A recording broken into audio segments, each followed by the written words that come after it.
तो hi my dear JEE aspirants. बच्चों, आज जो जेई का एग्जाम दे के आए हैं बच्चे, उनके साथ एक खेला हो गया है। ऐसे आजकल खेला चल रहा है ना पॉलिटिक्स में, वैसे ही जेई मेंस में एनटीए ने तुम्हारे साथ एक छोटा सा खेला करा है। जो आज का पेपर दे के आए हैं, उन्हें लग रहा होगा कि उनके साथ धोखा हुआ है। उनके साथ धोखा क्या हुआ है अगले 5 मिनट में आपको पता लग जाएगा। इस वीडियो को एंड तक देखना।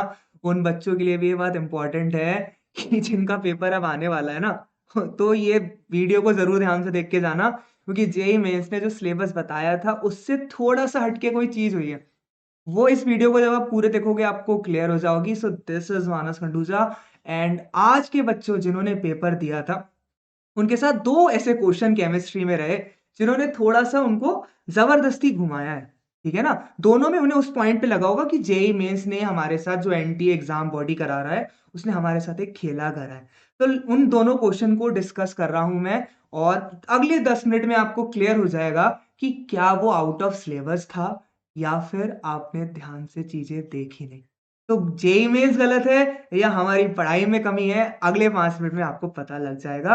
तो स्टार्ट करते हैं इस छोटे से सेशन को, जो कि जेई मेंस की 29 जनवरी की शिफ्ट के दो ऐसे क्वेश्चंस जो बच्चों को परेशान कर रहे हैं, जो उन्हें इरिटेट कर रहे हैं कि हाँ यार ये हमारे साथ गलत हुआ है, उनके रिगार्डिंग इसका सोल्यूशन।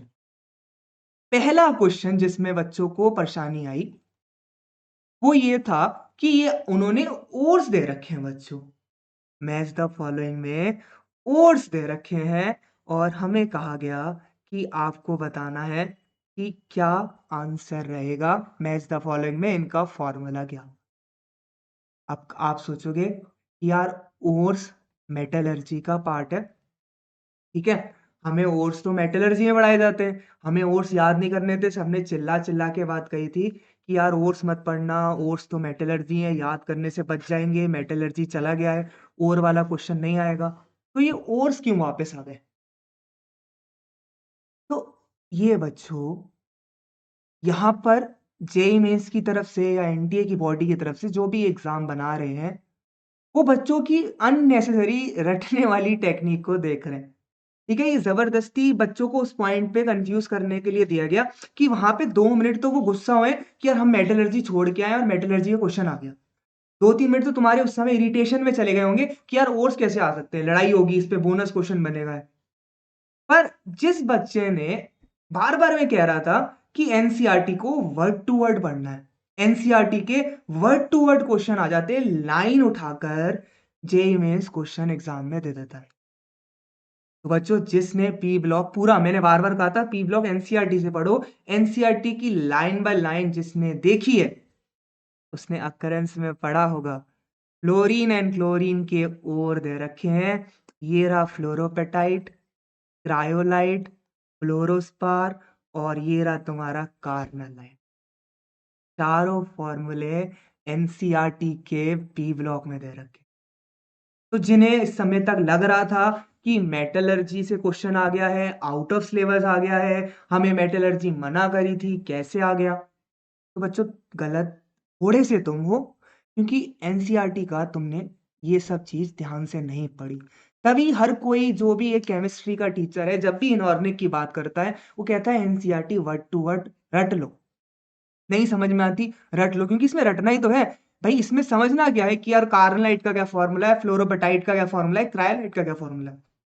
समझने वाली बात तो इसमें थी ही नहीं, इसमें तो रटने वाला था ना। तो पहला तो ये खेला करा उन्होंने। देखो, ये मेटलर्जी का क्वेश्चन आउट ऑफ सिलेबस नहीं है। तुम्हें लग रहा होगा आउट ऑफ सिलेबस है, बट पूरा का पूरा पी ब्लॉक में चारों ओर दे रखे हैं। कोई ऐसा ओर नहीं है जो पी ब्लॉक में नहीं दे रखा हो अकरेंस में हेलोजन के।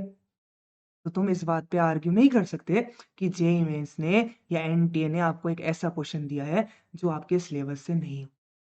ठीक है। इसके बाद बच्चों, दूसरा क्वेश्चन जो कि मैं आपको बताना चाहता हूं वो रहा क्वेश्चन नंबर 2 आपका रहा, जिसमें उन्होंने कहा कि ग्रुप नंबर 14 में ion electronegativity decreases down the group. ठीक है। Decreases down the group. तो ये बच्चों का दूसरा इसका जो स्टेटमेंट था वो तो बहुत आसान था, वो तो हर बच्चे ने लिख लिया होगा कि ग्रुप 14 में मेटल्स होते हैं और मेटलॉइड्स होते हैं और नॉन मेटल होते हैं। ये क्वेश्चन तो हर बच्चे ने कर लिया होगा, मैंने कराया भी है, ठीक है? तो ये तो हर किसी को स्टेटमेंट पता है, करेक्ट है।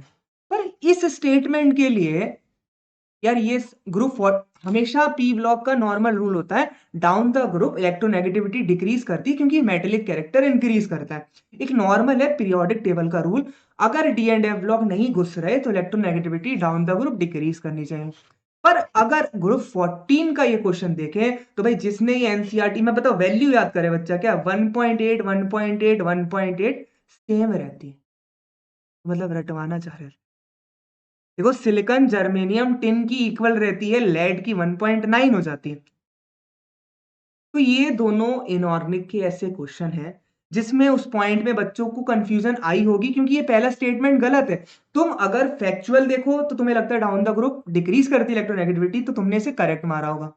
पर एक्चुअली में ग्रुप नंबर 14 ये वाला होता है और एनसीईआरटी का है क्लिप, उसमें आपको दिख रहा है तीनों की इलेक्ट्रोनेगेटिविटी 1.8। तो ये दो क्वेश्चन मुझे पूरी तरह से लगते हैं कि उस है तो आसान, उस पॉइंट पे बच्चों को कंफ्यूज करा होगा। देखो पहले क्वेश्चन में तुम्हें गुस्सा आई होगी कि यार मेटलर्जी सब लोगों ने मना करा था, यार कैसे आ सकता है। जिस बच्चे ने देखो यार अकरेंस तो हर कोई नहीं पढ़ता ना, पी ब्लॉक में आप अकरेंस को इतना ध्यान से, मैं तो देखो हर बच्चे से कहा था एनसीईआरटी लाइन टू लाइन पढ़ ले, मतलब हम रटे ना इनऑर्गेनिक। सिंपल तो ये कहना चाह रहे हो आप कि आप एनसीईआरटी से इनऑर्गेनिक पूरी रट के आओ। हम आपका ये टेस्ट नहीं कर रहे हैं आपकी डेप्थ कितनी अच्छी है, नॉलेज कितनी अच्छी है, आप रट कितना अच्छा लेते हो। ये टेस्ट हो रहा है ना आपका। तो ये थोड़ा-सा एक क्वेश्चन है जो लगता है कि यार गलत बात है, पर क्या कर सकते हैं यार, एक आध क्वेश्चन तो उन्हें देना पड़ता है, केमिस्ट्री ऑल ओवर तो आसान है। और दूसरा क्वेश्चन ये कन्फ्यूज़ करने वाला क्वेश्चन है, जिन बच्चों ने चलो थॉरली बहुत अच्छे से पढ़ाई करी है, ये क्वेश्चन दोनों केमिस्ट्री का ओवरऑल जो आसान जिसे माना जाता है, उसकी कंपैरेटिवली ये दोनों क्वेश्चन उसे मॉडरेट की कैटेगरी में, वो पूरा आसान है, पर ये दोनों क्वेश्चन आसान कैटेगरी में नहीं आते। ये स्टेटमेंट 2 पूरे पेपर को डिफाइन कर रहा है और स्टेटमेंट 1 पूरे पेपर से अलग है। वैसे स्टेटमेंट 2 तो हर कोई बता देगा ना, पर स्टेटमेंट 1 वही बच्चे बता पाएँगे जिन्होंने डेप्थ एनालिसिस करा है एनसीईआरटी का। तो नेक्स्ट शिफ्ट में जिनका पेपर है, उनके लिए मैं बहुत ध्यान से ये बात कहता हूँ बच्चों, NCERT inorganic word to word आनी चाहिए। तो उन्होंने नीचे डिड यू नो करके भी लिखा है ना, तो वो भी क्वेश्चन बन जाता है। जैसे पिछले साल 38% तुम्हारा सल्फ्यूरिक एसिड यूज होता है concentration wise lead storage batteries में, वो पूछ लिया था उन्होंने, करेक्ट स्टेटमेंट है या नहीं, ठीक है?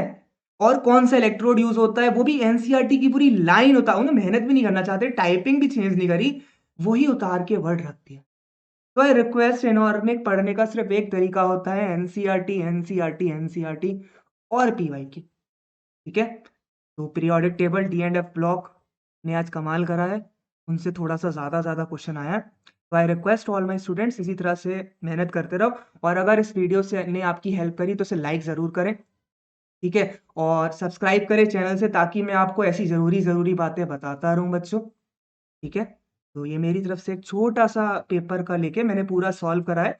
26 क्वेश्चन मैं डाल चुका हूँ, ये एक और क्वेश्चन हो गया, 27 क्वेश्चन हम शिफ्ट 1 के देख चुका हूँ। अगली शिफ्ट का जैसे ही मेरे पास क्वेश्चन आएगा मैं वो भी आपके साथ शेयर करूँगा।